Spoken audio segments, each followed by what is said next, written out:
All right, hey everyone, welcome back to another Jazz Piano School podcast episode. This is going to be episode number 192. My name is Brendan Lowe. I'm the creator and founder of Jazz Piano School, and thank you so much. So in this particular episode, one of our amazing educators, Sterling Koza, is going to be covering 3 essential harmonizations that you need. Now, harmonizations are amazing because they can completely change the texture, the atmosphere, the path that you're going in a song, right? And it can bring new life, sound, and energy to a very simple line that may sound kind of boring, right? But then, once you use these harmonizations, boom, like completely brand new, right? So we're all looking for harmonizations because they're a really fun way to just spice things up and add a lot of flavor. Now, in this particular podcast episode, Sterling is going to talk about these 3 very, very important harmonizations that you definitely need to have in your tool bag to be a great jazz pianist, all right? So with that being said, let's go check this out. And don't forget to grab the podcast materials at jazzpianoschool.com/podcast 192. All right, let's dive right in. Here we go. Hey guys, I've got a cool reharmonization exercise for you today. Now this exercise is going to help you to take the simplest melodies and give them a new context with new chords. Now this can work for melodies, songs, as well as ideas for original compositions, just to give you a kind of a new way of thinking about harmonizing melodies. Now, what's the simplest context we could start with? Well, we're going to start with a major scale, right?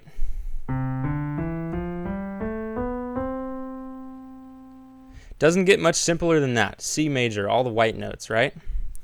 Now, if we went with sort of a conventional harmonization of this scale, we'd call this sort of level 1. And what we're going to do is harmonize each of these notes. So I'm going to play first, and we're going to talk about it after.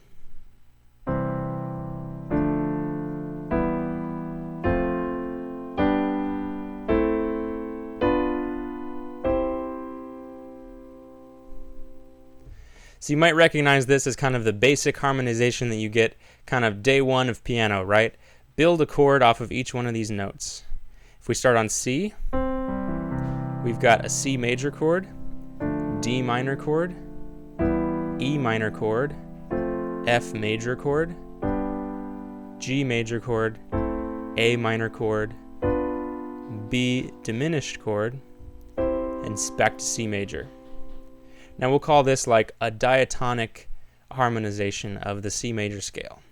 So again, all together we have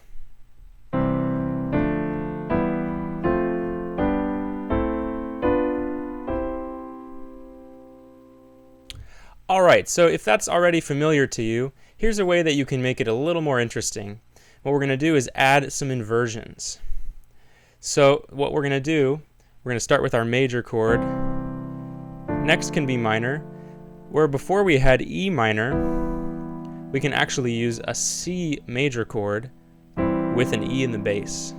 All we're doing is just changing one note from E minor to C over E.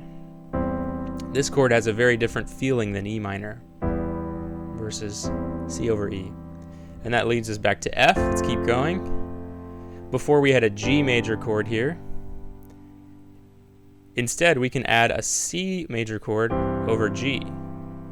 So instead of going F, G to A minor, we're going to go F, C over G, then A minor.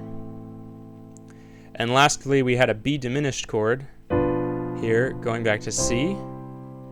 We're going to change this from an A minor to a G chord over B. So that's just one note difference, but it's an entirely different chord quality altogether. And that takes us back to C.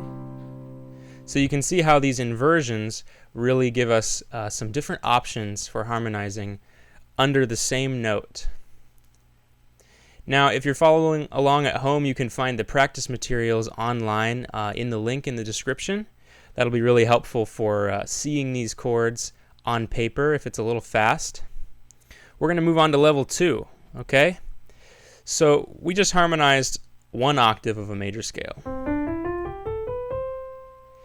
Now you might hear this scale exercise where it goes up to the 9th, and then back down. So we're going to take it to the next level and harmonize that extra note. Now, we moved in parallel motion, harmonizing each note underneath the melody. Now we're going to take it the other direction. Our left hand's going to be moving to the left, and our right hand's going to keep going up. Here's how it goes.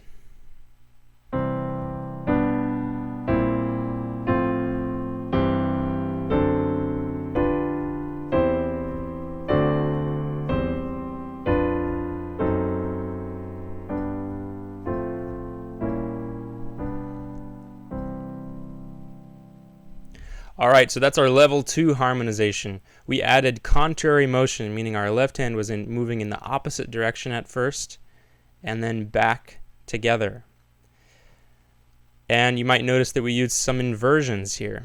My voicing's kind of spread out a little bit because I was using some larger inversions. So let's take a closer look at these. And don't forget to follow along with the practice materials. That'll be really helpful. So here's our root, C major. Our next chord is going to be G over B, sort of an inversion of our 5-chord G major. We're adding a passing chord, C over B flat, down to F over A. Then instead of our 5-chord, we're using our inversion of the root, C over G. And then to harmonize this A natural, we've got sort of a D7 chord, inverted over F sharp, and then G7 over F, C over E, and then finally we get down to D, D7, same as the root on the top. That's kind of our anchor here. And then we're going to keep going back with some inversions. C over E, then sort of a F diminished chord,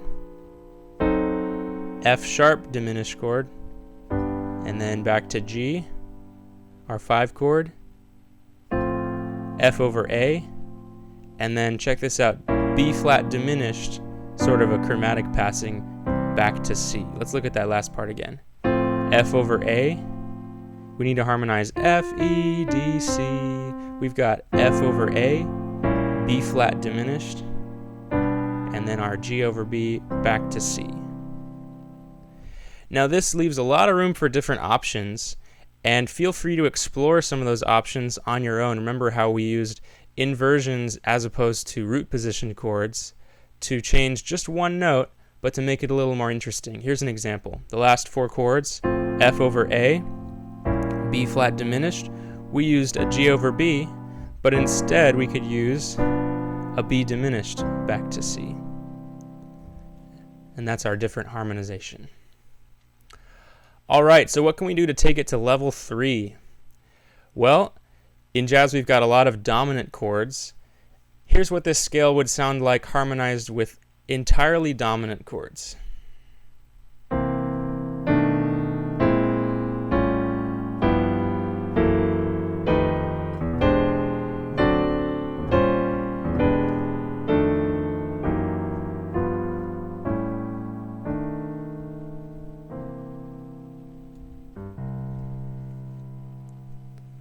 All right, so this is a technique that a lot of advanced jazz pianists use, and what we're basically doing is applying some upper extensions to these dominant chords.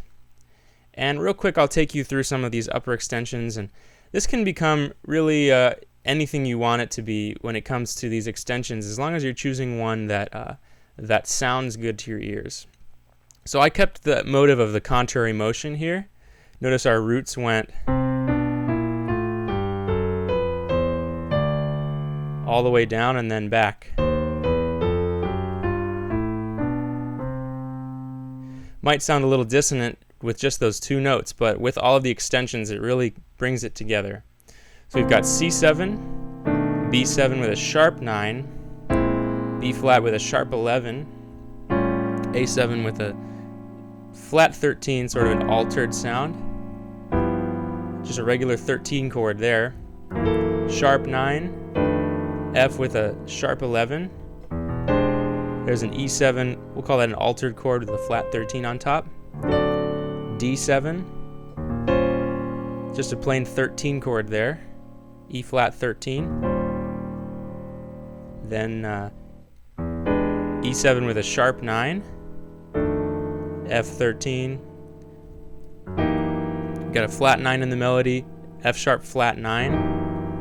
G7, A7. Then back to B7 sharp 9, which takes us back to C. All right, and if you want to explore those extensions more on your own, feel free to change the roots up a little bit. We did contrary motion, but you could do it a little differently with a different harmonization. Here's an example.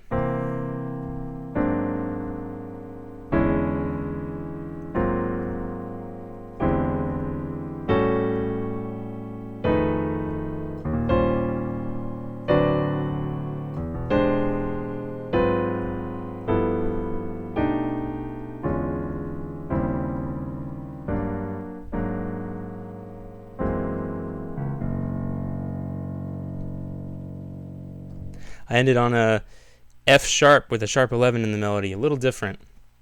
You can even make those roots a little random for reharmonization with those dominant chords. Those dominant chords can really be at your disposal. They'll go anywhere you want them to. But the chromatic idea or the contrary motion idea is a good place to start just to get control over those extensions. So, don't forget to check out those practice materials just to have something to follow along with. I know that was a lot of information, but with those 3 levels of reharmonization, you should have some good ideas of ways to harmonize some new melodies. All right, well, I hope you enjoy that exercise, and I'll see you next time. All right, well, I hope you guys enjoyed that as much as I did. Thank you so much for watching. Go ahead and subscribe to our YouTube channel down below. We release a new podcast episode like the one you just saw every single Wednesday, and a new Lick of the Week every single Monday. And definitely go ahead and check out jazzpianoschool.com. We have so much free education available for you on our website, including all of our podcast episodes, all of our blog articles, all of our Lick of the Weeks, and free available transcriptions and membership info as well. All right, I hope you have a fantastic day, and as always, happy practicing.